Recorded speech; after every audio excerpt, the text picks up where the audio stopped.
Yaylaya giderken yolumuz ayrı. Sevdalım yoluma ben öldüğüm gayrı vay.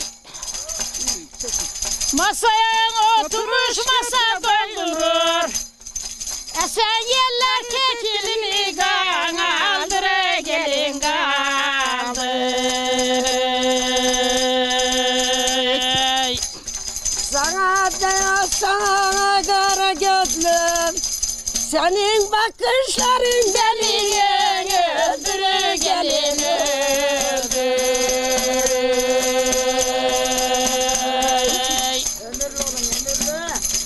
arpadan buğdayı seçemedin mi? Bir yudum su verir içemedin mi vay? Verelim ellerine gidelim. Dengini bulup da kaçamadın mı, kaçamadın mı?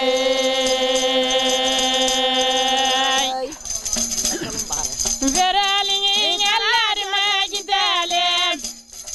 Dengini bulup da kaçamadın mı, kaçamadın mı?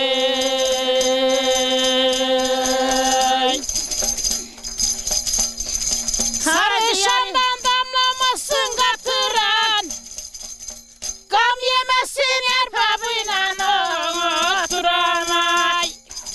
Kötü kader beni buraya getiren, bilmem kader kötü, bilmem yanar kötü, gelin yar kötü.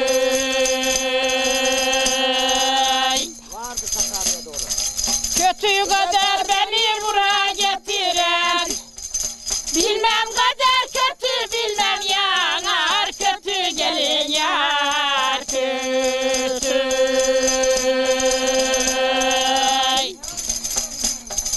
Dökme çiçek birbirini kavramış, yaralından dudakları gevremiş vay. Gelin kocam kötü diyen ağlamış, ala gelin ala yol ayrı, düştü yol ayrı, düştü.